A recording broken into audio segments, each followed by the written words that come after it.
और आइए हम खुदावंद के पाकलाम की तरफ रुजू करें। खुदावंद के पाकलाम में से हम आज सुबह देखेंगे मुकाशफा की किताब, उसका दूसरा बाब और उसकी 18वीं आयत से 29वीं आयत तक।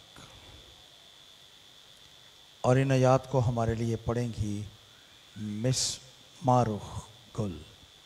और थवातीरा की कलीसिया के फरिश्ते को ये लिख कि खुदा का बेटा, जिसकी आंखें आग के शोला की मानद और पाँव खालिस पीतल की मानद हैं, ये फरमाता है कि मैं तेरे कामों और मोहब्बत और ईमान और खिदमत और सब्र को तो जानता हूँ, और ये भी कि तेरे पिछले काम पहले कामों से ज़्यादा हैं। पर मुझे तुझसे ये शिकायत है कि तूने उस औरत एज़ेबल को रहने दिया है जो अपने आप को नबिया कहती है और मेरे बंदों को हरामकारी करने और बुतों की कुर्बानियाँ खाने की तालीम देकर गुमराह करती है। मैंने उसको तौबा करने की मोहलत दी, मगर वो अपनी हरामकारी से तौबा ना करना चाहती है। देख, मैं उसको बिस्तर पर डालता हूँ, और जो उसके साथ जना करते हैं अगर उसके से कामों से तौबा ना करें तो उनको बड़ी मुसीबत में फंसाता हूँ, और उसके फर्जंदों को जान से मारूंगा। और सब कलीसियाओं को मालूम होगा कि गुर्दों और दिलों को जांचने वाला मैं ही हूँ, और मैं तुम में से हर एक को उसके कामों के मुआफिक बदला दूंगा। मगर तुम थवातीरा के बाकी लोगों से जो उस तालीम को नहीं मानते और उन बातों से जिन्हें लोग शैतान की गहरी बातें कहते हैं ना वाकिफ़ हो, ये कहता हूँ कि तुम पर और बोझ ना डालूँगा। अलबत्ता जो तुम्हारे पास है, मेरे आने तक उसको थामे रहो।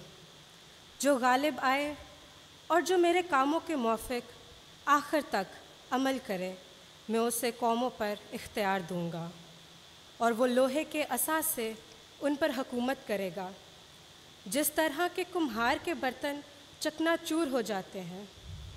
चुनाचा मैंने भी ऐसा इख्तियार अपने बाप से पाया है, और मैं उसे सुबह का सितारा दूंगा। जिसके कान हो वो सुने कि रूह कलीसियाओं से क्या फरमाता है। पाक कलाम के पढ़े जाने पर खुदावंद की खास बरकत हो। आमीन आमीन। आज हम थवातीरा की कलीसिया पर अपने पैगामात का सिलसिला शुरू करेंगे। थवातीरा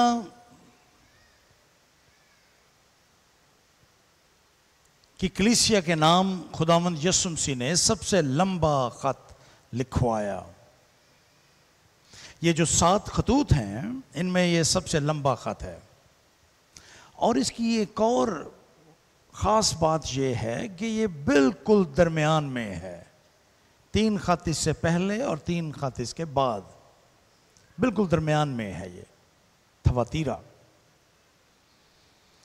थवातीरा के बारे में बहुत कम मालूमात दस्तयाब थी इब्तदा में, बल्कि जब बाकी की कलीसियाओं के बारे में लोगों को आगाही हो चुकी थी कि ये किन जुग्राफियाई मकामात पर कायम किए गए थे और उनकी बाकायदा खुदाई जारी थी, लेकिन थवातीरा लोगों की नज़रों से कई सदियों तक पोशीदा रहा। किसी को पता ही नहीं था कि थवातीरा कहाँ पे है। थवातीरा का खत तो बाइबल में था, लेकिन जदीद दुनिया को थवातीरा के मकाम के बारे में कि ये जुग्राफियाई तौर पर कहाँ पे वाक़ था, इसके बारे में पता नहीं था। लेकिन 8 अक्टूबर 1670 बुध का रोज था जब बरतानवी कौंसल जर्नल जो तुर्की में, आज के जदीद तुर्की में, वो बरतानिया के सफीर की हैसियत से वहां पर काम कर रहा था, लेकिन उसके दिल में मसीही होने के नाते यह भी बड़ा शौक था कि वो 7 कलीसियाओं के बारे में जानना चाहता था। 8 अक्टूबर बुध के रोज 1670 में वो दौरा करता हुआ एक छोटे से गांव के पास पहुंचा जो आज भी मौजूद है और उसको आखिसार का नाम दिया जाता है। आखिसार में पहुंचा, सुबह का वक्त था, वो आखिसार में पहुंचा और उसने शहर के गिरदोनवा में चंद पत्थर, टूटे हुए शिकस्ता पत्थर और कुछ इमारतों के मामूली मादूम होते हुए निशान देखे। उन्होंने उससे थोड़ी सी और तगोदो की और अपने साथ आने वाले लोगों को, माहरीने असारे कदीमा को, वो जगह मजदूरों की मदद से उन्होंने उस जगह को थोड़ा सा साफ किया। और क्या देखते हैं कि जमीन के नीचे बहुत से स्तून और टूटे हुए पत्थर मौजूद हैं। उसने फौरी तौर पर कहा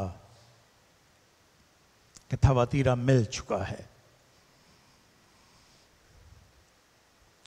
बादशाह उन्होंने इस खिते की खुदाई की और बहुत सी चीजों को दरियाफ्त किया।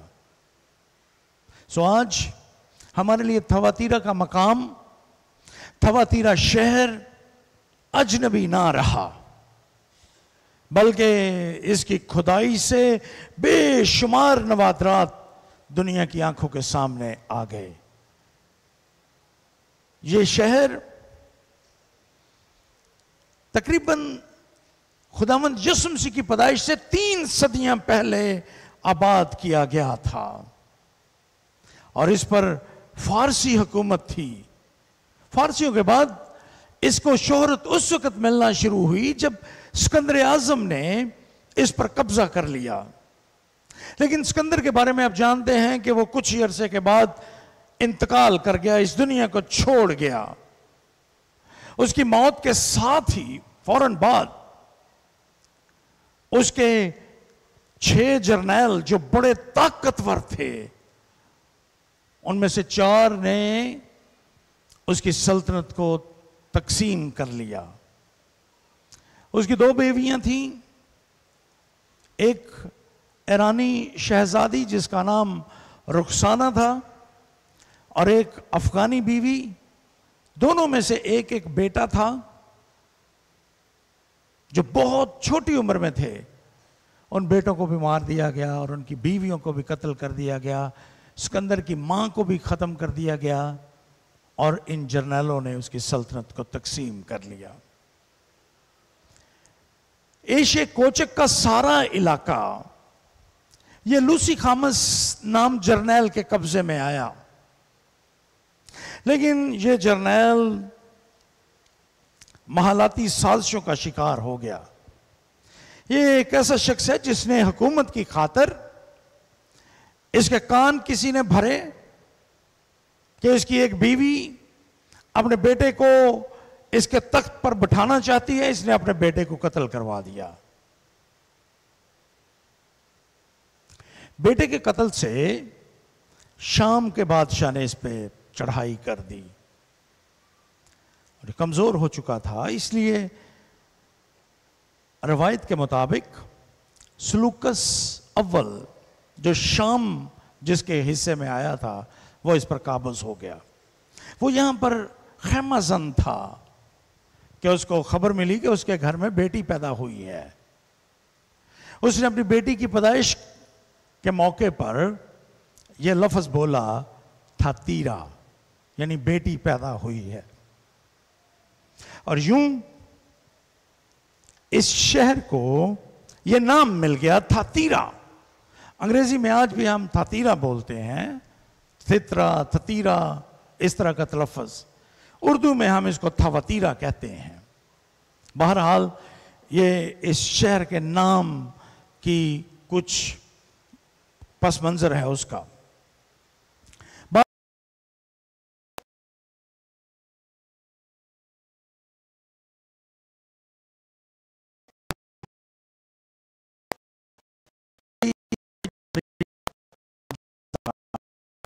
उस जमाने में उन्होंने इस शहर को इसको महज एक फौजी छावनी बना दिया, क्योंकि ये परगमन से कुछ फासले पर था, तो इसके जिम्मे ये काम कर दिया गया। हम उसको बफर स्टेट कहते हैं। जो दो बड़े मुल्कों के दरमियान छोटी सी सरजमीन होती है, हम उसको बफर स्टेट कहते हैं। हाईली सल्तनत, जिसका काम सिर्फ ये होता है कि वो हमलावरों को रोके।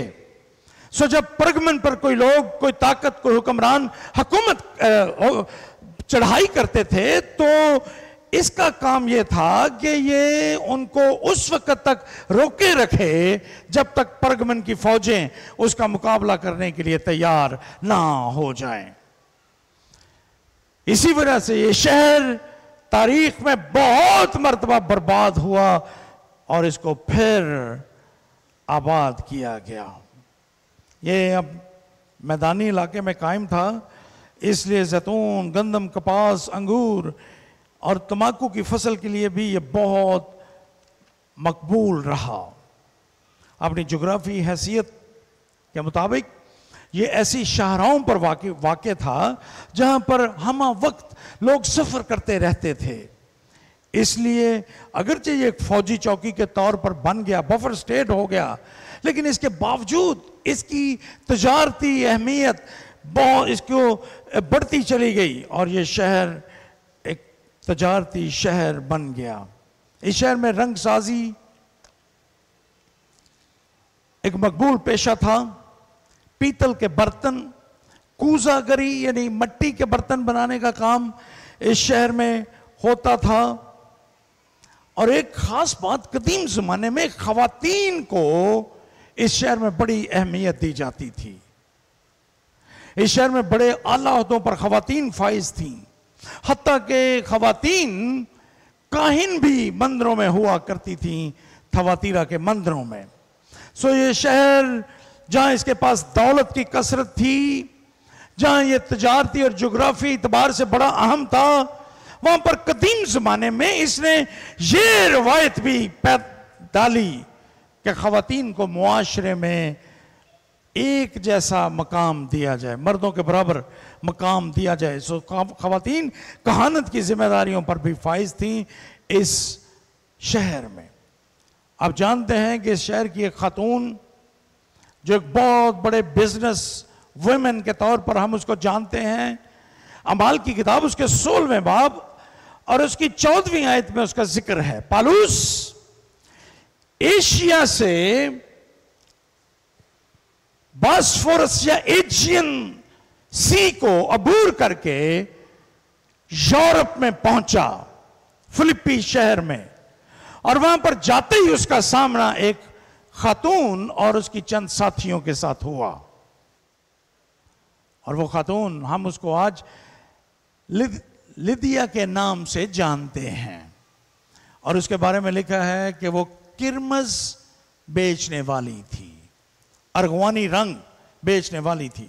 अर्गवानी रंग या किरमजी रंग या जामनी रंग, ये खास पैदावार थी इस शहर की।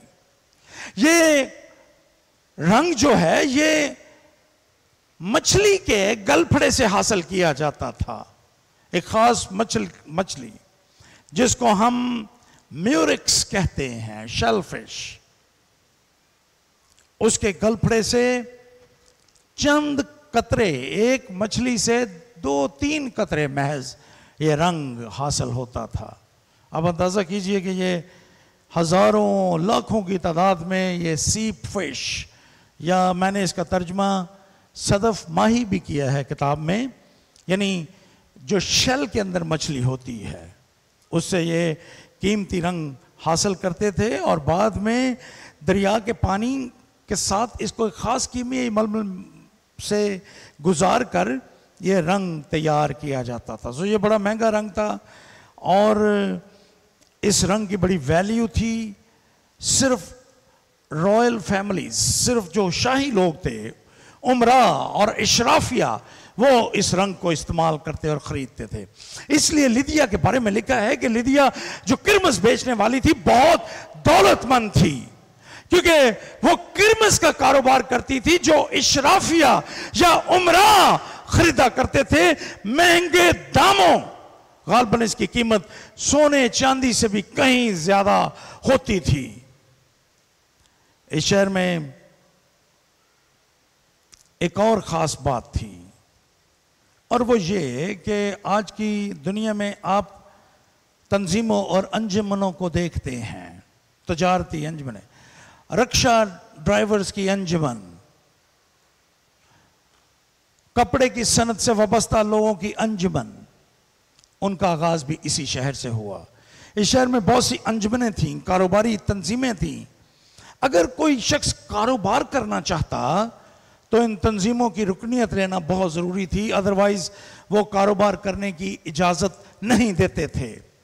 लेकिन इन अंजुमनों या तंजीमों की एक ख़ास बात भी थी, वो ये कि इन्होंने किसी ना किसी बुत को, देवी देवता को अपना सरप्रस्त बना रखा था। सो इन तंजीमों की ज़्यादातर इनके इजलास मंदिरों में होते और वहां पर जो खाना बुतों को पेश किया जाता, वही खाना इस तंजीम के शुरका को भी दिया जाता था। और इन तंजीमों के शुरका को उन रसूमात में से भी गुजरना पड़ता था। इसलिए इस शहर में ईमानदारों का मुआशी बका ये इंतहाई मुश्किल हो गया। अगर कोई मसीही कारोबार करना चाहता तो उसको इन तंजीमों की रुकनियत लेना पड़ती, और अगर वो इनकी रुकनियत लेता तो उसको इनकी बुत प्रस्त रसूमात में शरीक होना पड़ता था। गोया इनको छोड़ना, कारोबार करना ना करना, ये एक मुआशी कत्ल था इन लोगों का, और इन्होंने यहाँ पर रहने वाले मसीहियों की मुश्किलात में इजाफा कर दिया। मैं ये बातें इसलिए आपको बता रहा हूँ ताकि जब आप इस कलीसिया के बारे में आगे चलकर इसकी बातें सुने तो आपके इल्म में हो कि ये किन मुश्किलात में से ये कलीसिया गुजर रही थी। थवातीरा की कलीसिया के नाम खुदावंद ने ख़त लिखवाते हुए अपने मामूल के मुताबिक, जिस तरह से हर ख़त का आगाज़ खुदावंद यीशु मसीह इन अल्फाज से करते हैं, थवातीरा की कलीसिया के फरिश्ते को लिख। यह फरिश्ता, मैंने इफसुस, स्मरना और परगमन के बारे में पैगाम देते हुए यहां पर बताया था कि यह फरिश्ता ये कोई रूहानी मखलूक नहीं। अगरचे बहुत से लोग इसको रूहानी मखलूक के तौर पर लेते हैं यहां पे, लेकिन इससे मुराद हर किसी नहीं है। इससे मुराद इस कलीसिया का पासबान, कोई नुमाया शख्स इस कलीसिया का, इससे मुराद वो है जो इस कलीसिया की नुमाइंदगी कर रहा था। खुदावंद उनके जरिए से इस कलीसिया से मुखातिब होते हैं। खुदावंद यीशु मसीह सब कलीसियाओं के नाम खत लिखते हुए अपने बारे में खास जो लक़ब हैं उनका बयान करते हैं, जो उस कलीसिया के हालात से मुताबिकत रखता था। यहां पर खुदावंद यीशु मसीह ने कहा, खुदा का बेटा जिसकी आंखें आग के शोले की मानिंद और पांव खालस पीतल की मानिंद हैं, ये फरमाता है। खुदावंद यीशु मसीह परगमन की कलीसिया के नाम जब खत लिखवा रहे थे, उन्होंने कहा कि जिसके पास दो धारी तलवार है। जब वो स्मरना के नाम खत लिखवा रहे थे, उन्होंने कहा कि जो अव्वल और आखिर और जो मर गया था और जिंदा हुआ। लेकिन थवातीरा में वो जिस लक़ब का इस्तेमाल करते हैं वो ये है कि खुदा का बेटा ये खत लिखवा रहा है। थवातीरा के स्याको सुबाग में यह लक़ब बहुत अहम है, क्योंकि थवातीरा में वो अपोलो देवता की प्रस्तिश करते थे और अपोलो के बारे में उनका ख्याल यह था कि अपोलो ज़्यूस का बेटा है। ज़्यूस जो सबसे बड़ा देवता था यूनानी दुनिया में, ये उसका बेटा है अपोलो। वो अपोलो को ज़्यूस का बेटा मानते थे, लेकिन खुदावंद यीशु मसीह ने उनको कहा कि खुदा का बेटा ज़्यूस का नहीं, बल्कि जिंदा खुदा का बेटा मैं हूं और मैं तुमसे मुखातिब हूं। अपोलो खुदा का बेटा नहीं है, क्योंकि ज़्यूस महज एक बुत है। ज़्यूस महज एक ऐसा बुत है जो बोल नहीं सकता, जो सुन नहीं सकता, जो बेजान बुत है। लेकिन मैं जिंदा खुदा का हकीकी बेटा हूं। अपोलो बेजान बुत का बेजान बेटा है, लेकिन मैं जिंदा खुदा का जिंदा बेटा हूं, जो अबदी शान वाला बेटा है। सो खुदावंद यीशु मसीह इस लक़ब के वसीला से इस कलीसिया और इस शहर से मुखातिब हैं और वो उनसे कहते हैं कि मैं बेटा हूं, यानी मैं मुजस्सम खुदा हूं। मेरी जात में इलाही फितरत और जोर शरीक हैं।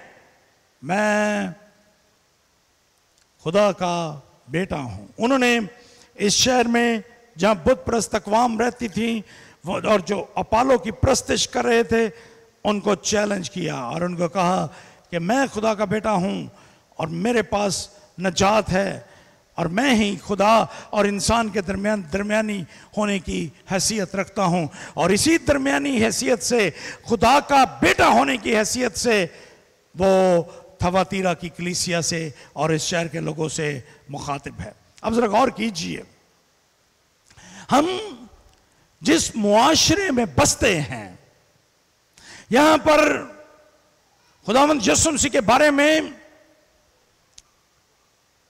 तकरीबन तमाम बातों को लोग मानने के लिए तैयार होते हैं। आप उनसे कहें कि खुदावंद यीशु मसीह बगैर बाप के पैदा हुए, मान जाएंगे। आप उनसे कहें उसने मौजज़ात किए, वो मान जाएंगे। उसने मुर्दों को जिंदा किया, हम ईमान रखते, वो कहेंगे हम ईमान रखते हैं। लेकिन जो ही आप उनसे ये कहेंगे कि यीशु मसीह खुदा का इकलौता बेटा है, वो इसका इनकार कर देंगे। नहीं, वो खुदा का बेटा नहीं है। लेकिन खुदा का बेटा होना ये मसीही ईमान की मरकजी हैसियत है। इस पर ईमान लाए बगैर हमारा ईमान पूरा नहीं होता।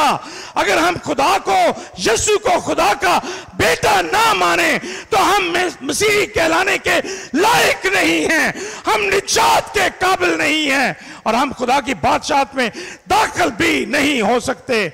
हर शख्स जो निजात पाना चाहता है इस दुनिया में, जो खुदा की बादशाहत में जाना चाहता है, जो खुदा तक रिसाई चाहता है, उसके लिए एक ही तरीका है और वो ये कि वो यीशु मसीह को खुदा का इकलौता बेटा और खुदा, मुजस्सम खुदा माने, जो इस दुनिया में आज से 2000 बरस पेशतर आया।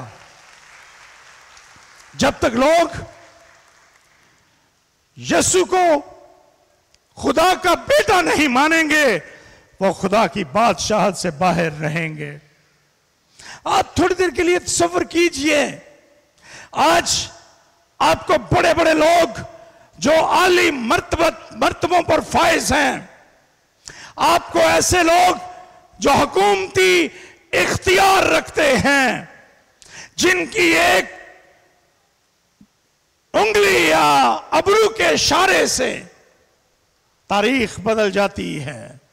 लेकिन आप गौर करें, दूसरी तरफ आप किसी गरीब मसीही को अपनी नजरों में लाएं, जो हर रोज सुबह सवेरे उठकर कम तरीन काम करने पर मजबूर है, ना उसके पास मुनासिब लिबास है।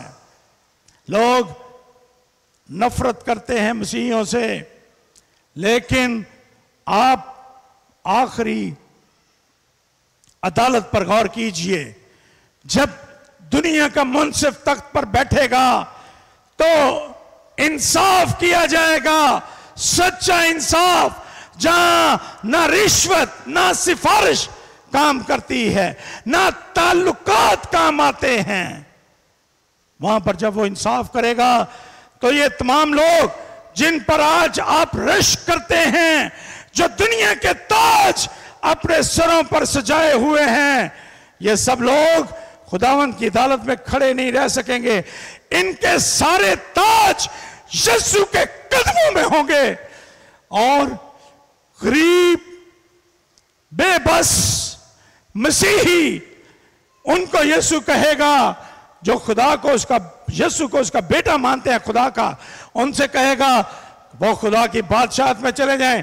और ये सारे लोग जो आज अगरचे दौलत, मर्तबा, शोहरत, इख्तियार रखते हैं, ये सब जिनके पीछे हम फिरते हैं, ये खुदावंद यीशु मसीह की अदालत के दिन बादशाहत से बाहर निकाल दिए जाएंगे और खुदावंद इनसे कहेगा मेरी तुमसे कभी वाकफियत ना थी। सो खुदावंद यीशु मसीह को बेटे के तौर पर मानना बहुत जरूरी है। मैं और आप जब हम यीशु को खुदा का बेटा मानते हैं तो गोया हम यीशु को खुदा मानते हैं। जब हम उसको बेटा मानते हैं तो हम उसको गोया अपना बड़ा भाई मानते हैं। जब हम उसको बेटा मानते हैं तो गोया हम उसको अपने साथ खुदा की मिरास में हम मिरास समझते हैं। अंदाजा कीजिए, सिर्फ बेटा मानकर आपको कितने इस्तेहकाक और अजाज मिल जाते हैं, लेकिन दुनिया के बहुत से लोग इनसे खाली हैं। यीशु यहां पर अपने आप को बेटे के तौर पर पेश करता है और वह थवातीरा की कलीसिया और वहां के वासियों को, वहां के रहने वालों को चैलेंज करता है कि ए थवातीरा के रहने वालों, अपोलो खुदा का बेटा नहीं है, वो एक बेजान बुत का बेटा कहलाता है जो खुद अपनी मर्जी से कोई काम नहीं कर सकता। लेकिन मैं यीशु उस खुदा का बेटा हूं जिसके कहने से ये दुनिया वजूद में आई है, जिसके कहने से आलम बने हैं। मैं उस खुदा का बेटा हूं। खुदावंद यीशु मसीह ने यह भी कहा अपने बारे में, जिसकी आंखें शोले की मानिंद है, आग के शोले की मानिंद है। बहुत सी बातें हम इसके बारे में कह सकते हैं। आप जब आपके हाथों में किताब आएगी तो किताब पढ़िएगा, डिटेल आपको मिलेगी उसमें। आग के शोले की आंखें क्यों कहा गया? हम अक्सर मुहावरे बोलते हैं कि उसकी आंखें आग बरसा रही हैं। ऐसे आपको बेशुमार मुहावरात आपको मिलेंगे अदब में। खुदावंद यीशु मसीह की आंखें आग के शोले की मानद क्यों हैं? पहली बात कि आग के शोले की यह तस्वीर यीशु मसीह के इख्तियार और उसके तकद्दुस की अलामत है। क्यों? इसलिए कि बाइबल मुकद्दस में आग को हमेशा पाकीज़गी और खुदा के फैसलों और उसकी मौजूदगी का सिंबल करार दिया गया है। आप जानते हैं बनी इसराइल जब बियाबान में सफर कर रहे थे तो रात के वक्त आग का सतून उनके आगे आगे चलता था। सो आग खुदा की मौजूदगी की अलामत, आग पाकीज़गी की अलामत बार बार आपको कलाम में मिलेगा। उस ईमान को ले लो जो आग में तपाया गया है, कुंदन बेशकीमत सोना जो आग में तप कर खालिस बनता है। आग गंदगी को मिटा डालती है, जला देती है, इसलिए इसको हमेशा पाकीज़गी की अलामत भी कहा गया। दूसरी बात, उसकी आंखों को किसी ज़ाहरी रोशनी की जरूरत नहीं है। उसकी आंखें आग के शोले की मानंद हैं। उसको किसी ज़ाहरी रोशनी की जरूरत नहीं देखने के लिए, जिस तरह से मुझे और आपको जरूरत है दिन के वक्त सूरज की, रात के वक्त किसी ना किसी रोशनी की, टार्च की, बल्ब की, ट्यूबलाइट की, किसी और चीज की। यीशु को इन चीजों की जरूरत नहीं है। उसकी आंखें आग के शोले की मानंद हैं और वो हर चीज को साफ साफ देखता है, साफ साफ देखता है। अभी हमने एक गीत गाया था, न कर परवाह किसे गल दी, यीशु जान रखदा खबर हर पल दी। वो एक एक चीज को जानता है। जो चीजें दूसरों की नजर से पोशीदा हैं, खुदा की नजर में जाहिर हैं। और यहां पर यही लिखा है, उसकी आंखें सच्चाई को झूठ से पहचानने की सलाहियत भी रखते हैं। यह भी इसका मतलब है। और वो इंसान के दिलों तक पहुंचती है। वो हमारे दिलों में छुपे हुए सच को भी जानता है और हमारी जुबान पर आने वाले झूठ को भी जानता है। हर चीज से वाकिफ है। और ये लफ्ज ईमानदारों के लिए एक खुदा की पुरजोश मोहब्बत का इजहार है। वहीं पर यह बदकारों के लिए, गुनहगारों के लिए अदालत का निशान भी है। उसके पांव खालस पीतल के हैं। आपको मैंने शुरू में बताया कि थवातीरा में धातें ढालने का फन उनके पास था। धातों को ढालना, यह फन उनके पास था। और खास तौर पर थवातीरा पीतल की सनत में बहुत मकबूल था। वो जानते थे कि पीतल मजबूती, सख्ती और इक्तदार की अलामत है। मैं अपने दोस्तों के साथ, मेरा ख्याल है कि इस कहानी को सुनाने में कोई मजायका नहीं है। मैं, चूंकि मेरे पास अब इन्हीं बातों का वक्त था इन दिनों में, तो मैंने अपने दोस्तों को एक कहानी सुनाई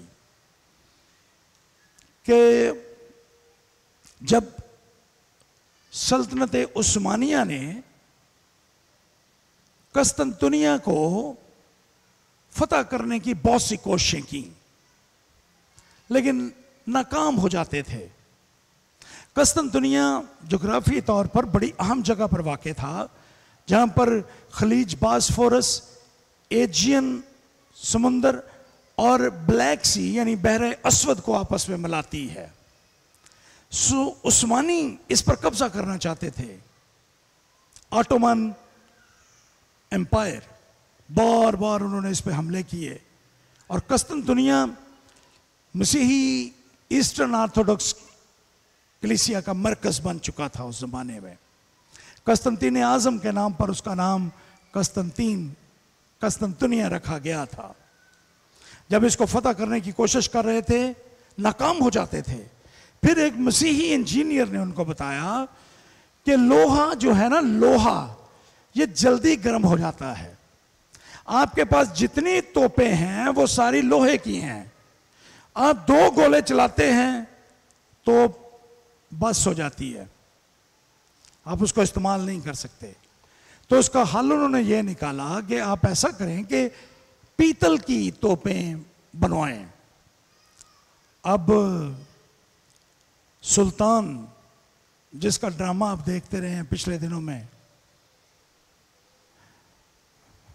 कौन सा, मेरा सुल्तान, तो सुल्तान ने, उसका नाम भी मुझे आता है, सुल्तान मोहम्मद, उसने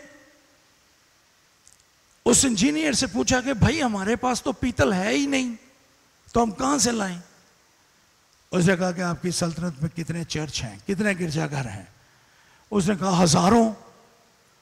उसने कहा कि हर चर्च में पीतल की घंटी लगी है। सुल्तान ने हुक्मनामा जारी कर दिया, सारे गिरजाघरों से पीतल की घंटियां उतार ली जाएं और उसके पास लाई जाएं। आप इस कहानी को याद रखिएगा कि इन्होंने क्या किया गिरजाघरों के साथ। हजारों चर्चेस से घंटियां उतार कर उनको ढाला गया और उससे 2 तोपें बनाई गई और उन तोपों के साथ कस्तंतुनिया पर हमला किया गया। और सुल्तान मोहम्मद फातेह बन गया, इसीलिए उसको फातेह का लक़ब मिला। वो कस्तुंतनिया के अंदर दाखिल हो गया, जुमे का दिन था, नमाज जुमा पढ़ी गई और उसने कहा कि आज से इस शहर का नाम कस्तुंतनिया नहीं होगा बल्कि इस्लाम बोल होगा। यही लफ्ज़ बाद में बिगड़कर आहिस्ता आहिस्ता तरक्की करते करते बिगड़ते बनते ये लफ्ज़ इस्तांबुल बन गया। आज जदीद तुर्की का शहर इस्तांबुल पीतल की उन तोपों के वसीले से फतह किया गया जो चर्च की घंटियों से ढाली गई थी। क्यों? पीतल सख्त मजबूत धात है और थवातीरा में पीतल का कारोबार अपने अरूज पर था। खुदावंद यीशु मसीह ने कहा, मैं खुदा का बेटा तुमसे मुखातिब हूं, जिसकी आंखें आग के शोले की मानिंद और जिसके पांव खालिस पीतल की मानिंद हैं। खुदावंद यीशु मसीह क्या कह रहे थे? खुदावंद यीशु मसीह कह रहे थे कि मेरे पांव खालिस पीतल के हैं, यानी मजबूत हैं, मेरा इक़्तिदार मजबूत है और मेरे फैसले भी मजबूत हैं। मैं इससे खुदावंद यीशु मसीह की शान और शौकत का इजहार हो रहा था। उसके पांव, पीतल के पांव, खुदावंद के इलाही इक़्तिदार, इख्तियार, पाकीज़गी, मजबूती और सख्ती की अलामत थे। उसके पांव को कोई हिला नहीं सकता था। अब पढ़ें, दानियेल की किताब पढ़ें, अब दीगर कुतुब पढ़ें, मुकाशवा की किताब का पहला बाब पढ़ें। खुदावंद यीशु मसीह हमेशा पीतल के पांव से अपना तारफ करवाते हैं, उसको जुम्बश नहीं। दुनिया की हुकूमतें जाती रहेंगी, दुनिया में बड़े बड़े बादशाह आए चले गए, हुक्मरान आए चले गए, और खास तौर पर एशिया कोचक के पस मंजर में सिकंदर आजम जैसे बादशाह आए लेकिन खानदान समेत मिट गए। खुदावंद यीशु मसीह जिसके पांव पीतल के हैं, वो ये कहता है कि उसकी सल्तनत का कोई अंजाम नहीं होगा और उसकी सल्तनत कभी खत्म नहीं होगी। अब जानते हैं कि पिछली सदी ने बहुत सी हुकूमतों का ज़वाल देखा। रशिया बिखर गया, ईरान से 2500 साला बादशाहत का दौर खत्म हुआ। रज़ा शाह पहलवी का, वो अपने आप को 2500 साल सल्तनत का फरमारवान समझता था और इतना जाबर हुक्मरान, आप हैरान होंगे कि एक दिन उसकी घड़ी में पता नहीं क्या खराबी आ गई। उसने टाइम देखा और वजीर से पूछा कि क्या वक्त हुआ है। उन्होंने कहा जी इस वक्त तो 10:30 बजे हैं। रज़ा शाह पहलवी ने कहा कि मेरी घड़ी में तो 10 बजे हैं। उसने अपनी घड़ी को पकड़कर 10:30 करना चाहे, वजीर ने कहा नहीं बादशाह सलामत, आप ऐसा ना करें, यह कोई बहुत ज्यादा दूर की बात नहीं है, यह 1960 की दहाई का वाकया है, जिस दहाई में मैं खुद भी पैदा हुआ, उस दहाई का वाकया है। उन्होंने कहा कि ना बादशाह सलामत, आप अपनी घड़ी को आगे ना करें, हम ऐलान करते हैं पूरा ईरान अपनी घड़ियों को आधा घंटा पीछे कर लेगा। ऐसे बादशाह। कहां गया रज़ा शाह पहलवी? भटकता फिरा, कब्र के लिए जगह भी ना मिली ईरान में, मिस्र में दफन हुआ और उसका साला, उसकी बीवी फरा का भाई फारूक, जो मिस्र का फरमानरवा था, वो भी एक ताकतवर हुक्मरान था। जिस रात जमाल अब्दुल नासिर ने उसकी हुकूमत का तख्ता उल्टा, वो फरार हो रहा था। एक बड़ा वफादार मुलाजम उसको दरिया नील अबूर करवा रहा था। कश्ती में बैठे हुए उस मल्लाह ने पूछा, बादशाह सलामत, सारी बादशाह जा रहे हैं और आज आपकी सल्तनत भी खत्म होगी। उसने कहा कि दुनिया में 2 बादशाहतें कायम रहेंगी, उनके अलावा बाकी सब मिट जाएंगी। फारूक ने कहा, और उसने कहा कि वो 2 हुकूमतें कौन सी हैं? मल्लाह ने पूछा। शाह फारूक ने कहा कि एक बरतानिया, और जो दूसरा बादशाह कायम रहेगा वो ताश का बादशाह है। ताश के एक पत्ते को हम बादशाह कहते हैं। उसने कहा कि ये रहेगा, लेकिन फारूक झूठ बोल रहा था। उसके पास उसका इल्म नाकस था। दुनिया में तमाम हुकूमतें मिट जाएंगी, सारे ताज गिर जाएंगे, सिर्फ एक ही ताज बाकी रहेगा और एक ही बादशाह बाकी रहेगा, और वो है मेरा और आपका यीशु मसीह।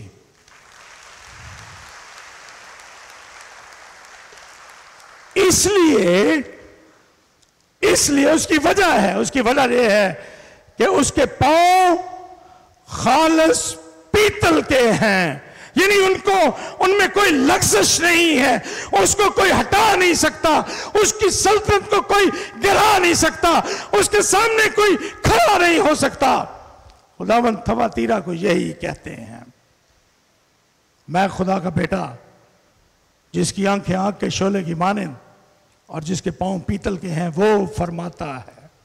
फरमाता के लिए बड़ा अहम लफ्ज़ है, और उसका मफहूम ये है कि खुदावंद यीशु मसीह ये कह रहे हैं कि इसको गौर से सुनो जो मैं कह रहा हूं। यूनानी जुबान के अल्फाज ताडेलीगी का मतलब यही है कि ये लफ्ज़ बड़े अहम हैं जो खुदावंद यीशु मसीह कह रहे हैं।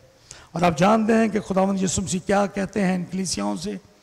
पहले वो इनकी तारीफ करते हैं, फिर वो इनको तंबीह करते हैं, और फिर उनके लिए इनाम का ऐलान करते हैं। सो ये ख़त भी ऐसे ही है, नसीहतें, तारीफ़ें, तंबीह और इनाम। लेकिन मैं आज अपने दर्स को यहीं पे ख़त्म करूँगा, और अगले इतवार हम इस कलीसिया के कामों के बारे में जानेंगे। अब हम थवातीरा के बारे में नहीं, बल्कि इसमें मौजूद कलीसिया के कामों के बारे में जानेंगे कि उसके काम कैसे थे और खुदावंद उनकी कैसे तारीफ करते हैं। लेकिन आज सुबह मैं इस पहली आयत के वसीले से, यानी 8वीं आयत के वसीला से आपको ये दावत देना चाहता हूँ, खुदावंद यीशु मसीह को खुदा के बेटे के तौर पर अपने दिल में कबूल कीजिए, और इस बात को कभी फरामोश ना करें कि वो आपकी एक एक चीज़ से वाकिफ़ है, वो आपके झूठ और सच से, वो आपके दिल के ख्यालों और सोचों से, हर चीज़ से वाकिफ़ है। और खुदावंद यीशु मसीह आपके दुखों और खुशियों से भी वाकिफ़ हैं। और खुदावंद यीशु मसीह दुनिया के बादशाह है, पूरी कायनात का बादशाह है, वो बादशाहों का बादशाह है। उसके इक़्तिदार को कोई गिरा नहीं सकता, उसमें कोई ज़वाल नहीं है। दुनिया की हुकूमतों को ज़वाल है, लेकिन यीशु की हुकूमत को कोई ज़वाल नहीं। इसलिए अगर आप यीशु को मानने वाले हैं, अपनी गुर्बत से परेशान ना हो, अपनी हालत से परेशान ना हो, और इस तासुब से परेशान ना हो जो हमसे किया जाता है, क्योंकि मसीही होने के नाते से जो ही हम इस दुनिया से रुखसत होते हैं, हम बाप इब्राहिम की गोद में चले जाते हैं, उस जगह जहाँ खुदा खुद है, और उस अज़ली और अबदी बादशाह के साथ हम हमेशा के लिए रहेंगे। इसी यीशु को अपने दिलों में आज खुदा के बेटे, अलीम कुल और बादशाह के तौर पर आज सुबह कबूल कीजिए। खुदावंद आप सबको बरकत दे, आमीन। आइए हम अपने सरों को खुदावंद के हुज़ूर में झुकाएं और हम खुदावंद से दुआ करें। आपने अपने दिल में खुदावंद आपको यीशु को कबूल करने, बतौर बेटा, बतौर बादशाह आपको कुव्वत और ताकत दे।